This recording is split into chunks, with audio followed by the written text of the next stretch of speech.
Hi all, this is Mrs. Mescher, librarian at Chinook, and November is Native American Heritage Month.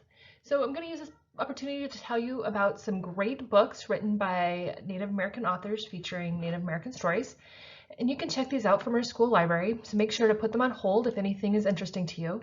I put the genre where you will find the book in the on each slide just to make it a little bit easier. So those first two books are by the same authors. They're both anthologies, which means they're collections of poetry and short stories and essays and art.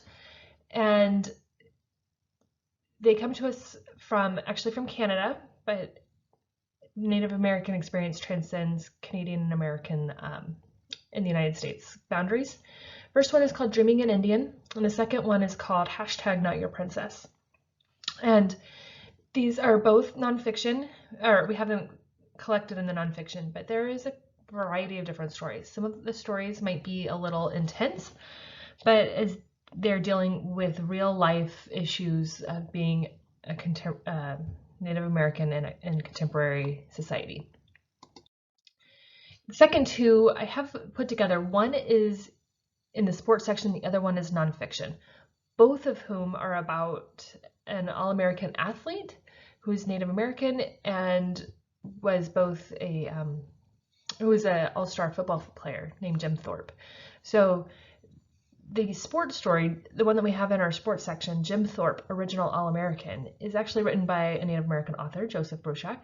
And the second one, Undefeated, Jim Thorpe and the Carlisle Indian School football team, is written by famous nonfiction writer Steve Sheinkin. So again, we can find both of these at school, and they're wonderful, and especially if you are a sports fan, try checking these out. Before Columbus, the Americans of 1491 shows like the height of Native American culture prior to conquest and the genocide that occurred as a result of conquest. So it's just wonderful, and it's beautifully illustrated with historical pictures and archaeological evidence. That's that one. And then again, we need to remember that Native American history is not just pre-1492 or just set in Thanksgiving, and many things carry with us now. So reawakening our ancestors' lines, revitalizing Inuit traditional tattooing is about contemporary Native Americans and art and the importance of tattooing. And it's beautiful. Oh my goodness, this book is beautiful. The Grizzly Mother and the Sockeye Mother are both stories from British Columbia, and they are about the ecosystem and the impact of grizzlies and sockeye in the ecosystem.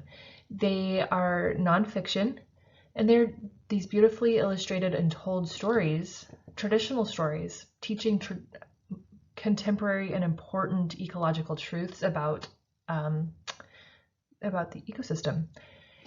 Sockeye Mother was written first, Grizzly Mother was written second. They are both from a series called Mothers of Xan, but they are not like, it's not like a sequel. They are just, you can read them independently. Next, we have some science fiction. If you're a science fiction fan, you might check out The Marrow Thieves by Sherry Demelaine.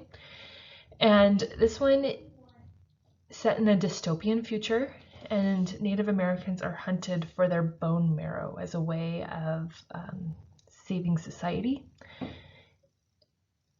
In our time of coronavirus, this feels very much more real than it did 2 years ago, even like just that some people could be immune to something that other people are not. So Marrow Thieves, it's wonderful. It's science fiction. And Trail of Lightning and the sequel Storm of Locusts by Rebecca Roanhorse are also set in a dystopian future, but this is grounded in Navajo mythology, and it's about, the gods are coming back to Earth, and the Earth is in a new cycle of history, and it is up to the main character to figure out what's going on and stop Coyote. If I ever get out of here, Something to Hold and I Can Make This Promise are all in our realistic fiction section. And they deal with just different aspects of contemporary Native American life. If I Ever Get Out of Here and Something to Hold are both grounded in the reservation system, and I Can Make This Promise. It's about a contemporary Seattle student who is a Native American, but doesn't really know much about her family's culture. And so she discovers some painful truths, including the United States government's efforts to take Native American children and place them with white families up through 1972. And so she discovers some very painful truths about her family's history, but in the process reconnects with her ancestors and with what it means to be a Native American living in Seattle now. We have this really wonderful historical fiction book called Code Talker by Joseph Bruchac. And if you didn't know,